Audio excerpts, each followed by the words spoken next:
Mesdames, Messieurs, bonjour, ravi de vous retrouver. Aujourd'hui, c'est le 20 mars 1815. Bienvenue à notre journal de 13 heures.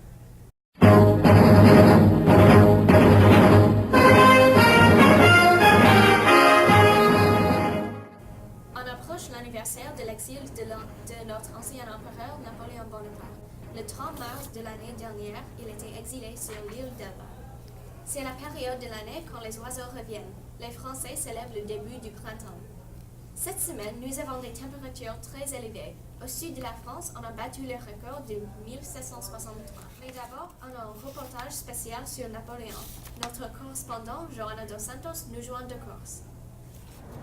Bonjour téléspectateurs, je vous parle d'Ajaccio, Corse, où Napoléon est né le 15 août 1769. Il fait très beau aujourd'hui, c'est une ville magnifique pour grandir. Napoléon avait juste 10 ans quand il est parti pour l'école militaire à Brienne-le-Château. Les autres élèves sont moquants de Napoléon à cause de son accent corse.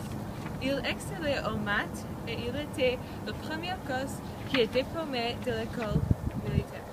Il deviendra plus tard un personnage important dans l'histoire de la France. Merci Johanna. Et maintenant, on est ravis d'accueillir Nicole Zinger, une spécialiste sur la politique. Bienvenue. Merci de m'avoir invité. Alors, Nicole, que pouvez-vous nous dire de Napoléon? Si vous vous rappelez, Napoléon a orchestré un coup d'État en 1799 et il est devenu le premier consul.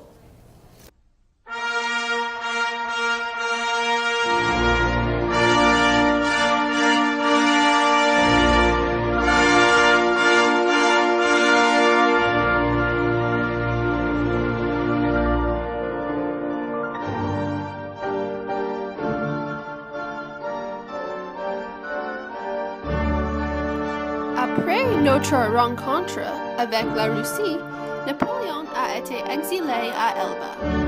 Ça, c'était le 30 mars de l'année dernière.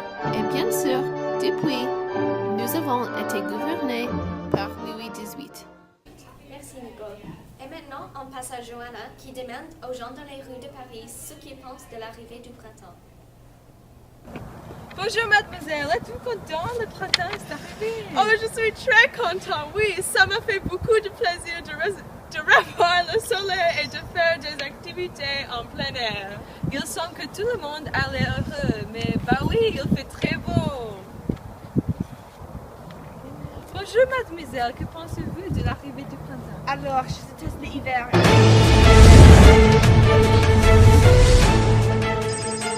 vient d'apprendre que Napoléon Bonaparte est retourné à Paris.